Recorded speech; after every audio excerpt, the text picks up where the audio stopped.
Buenos días, Ecomundo, ojalá 4RD.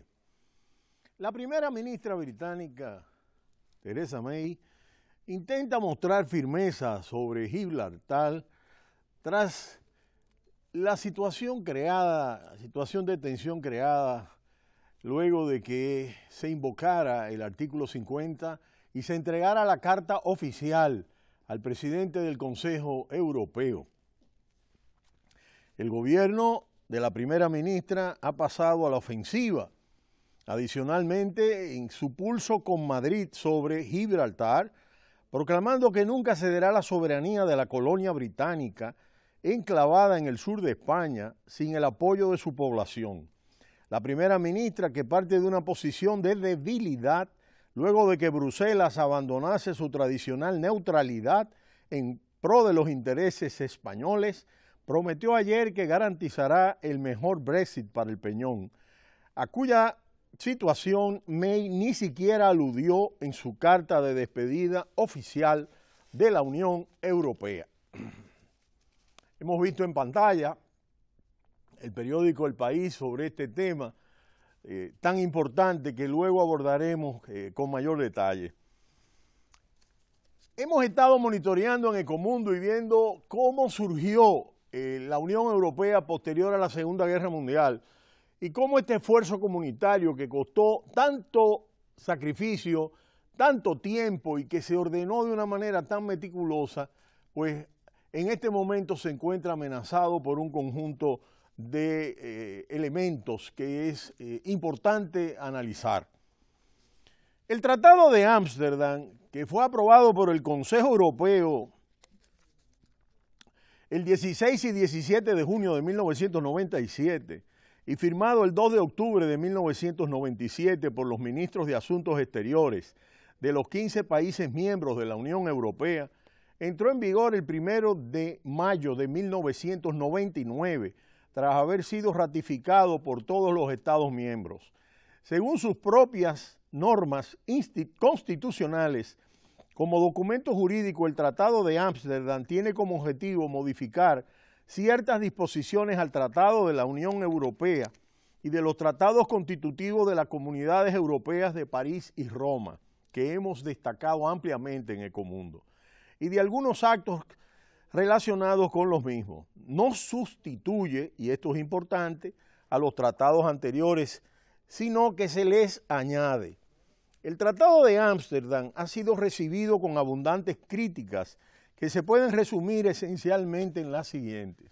Y esto es sumamente relevante.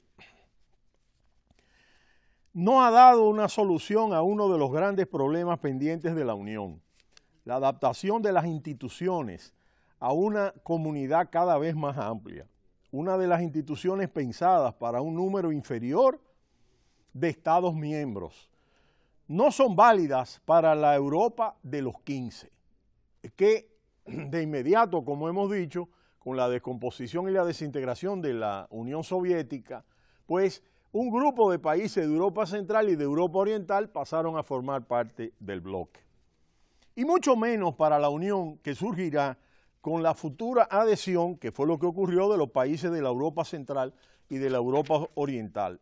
Es decir, que ya de por sí la Europa, una Europa de los 15, bastante grande, con diferentes países, recordemos que comenzó con 3, 6, etc. Para la opinión más europeísta, no se ha dado un paso suficientemente valiente hacia la unidad política, reforzando el poder de las instituciones comunitarias, ni en temas como la política exterior y de seguridad común, justicia y asuntos de interior. Al mismo tiempo no ha solucionado lo que se ha venido a denominar el déficit democrático de la Unión. Las negociaciones para la consecución de ese tratado han continuado basándose en los tiras y aflojas entre los gobiernos y los estados, sin que hubiera ni participación popular ni información suficiente y transparente. El papel del Parlamento Europeo, único órgano comunitario elegido por el pueblo, no ha sido suficientemente potenciado. El texto del tratado sigue siendo bastante complejo, consta de 3 partes, un anexo y 13 protocolos, y no es fácilmente inteligible ni para los ciudadanos, ni incluso para los agentes jurídicos, económicos y políticos que deben intervenir siguiendo sus normas. pese a todas esas insuficiencias, el Tratado de Ámsterdam ha supuesto un avance en el camino hacia la unidad europea. Se pueden dividir los avances recogidos en el Tratado de Ámsterdam en 4 grandes secciones: la libertad, la seguridad y la justicia. El tratado afirma que la Unión Europea se basa en los principios de libertad, democracia, respeto de los derechos humanos y de las libertades fundamentales y el Estado de Derecho. Estos principios son comunes a todos los miembros. En este sentido, posteriormente, en 1998, el Consejo Europeo, reunido en Colonia, acordó que la Unión Europea redacte y apruebe una Carta de Derechos Fundamentales. Esa carta vendría a comunitarizar, de comunitario, los principios generales expresados en el Convenio Europeo de Derechos Humanos, aprobado en 1950 en el marco del Consejo de Europa. En lo referente a los derechos sociales, la gran novedad consiste que el Reino Unido, tras la llegada al poder de Tony Blair, se ha adherido al acuerdo social que iba anexo al Tratado de Maastricht. Este protocolo ha sido incluido en el Tratado de Ámsterdam y por él los Estados miembros se comprometen a respetar los derechos sociales recogidos en la Carta Comunitaria de los Derechos Sociales aprobada en 1988, conocida normalmente como Carta Social. La Unión Europea puede en adelante actuar en los ámbitos de salud y seguridad de los trabajadores, las condiciones de trabajo, la integración de las personas excluidas en el mercado laboral o en la igualdad de trato entre hombres y mujeres. Se prevé la posibilidad de que un Estado miembro viole los derechos esenciales y se regula los pasos y medidas que puede adoptar la Unión contra ese Estado. La política de sanciones adoptada por la Unión Europea contra Austria en febrero del año 2000 por el acceso al gobierno austríaco de miembros del partido ultraderechista de Jörg Haider, muestra esta actitud general de la defensa de los derechos fundamentales y de la prevención contra las posturas atentatorias contra estos derechos. Se establece el principio de no discriminación y de igualdad de oportunidades como una de las directrices básicas de la política de la Unión Europea. El Consejo se compromete a adoptar todo tipo de medidas contra la discriminación y de la igualdad de oportunidades como una de las directrices básicas de la política de la Unión Europea.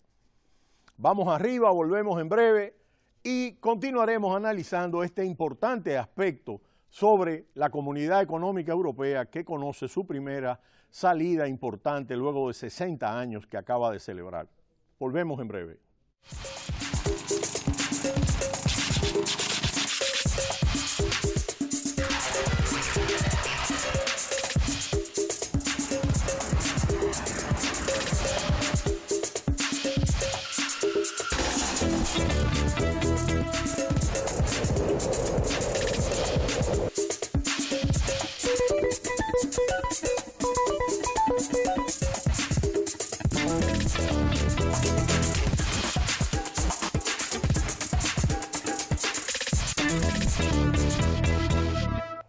En tal sentido, el Consejo Europeo se comprometió a adoptar todo tipo de medidas contra la discriminación por motivos de sexo, de origen racial o étnico, de religión o convicciones, discapacidad, edad u orientación sexual.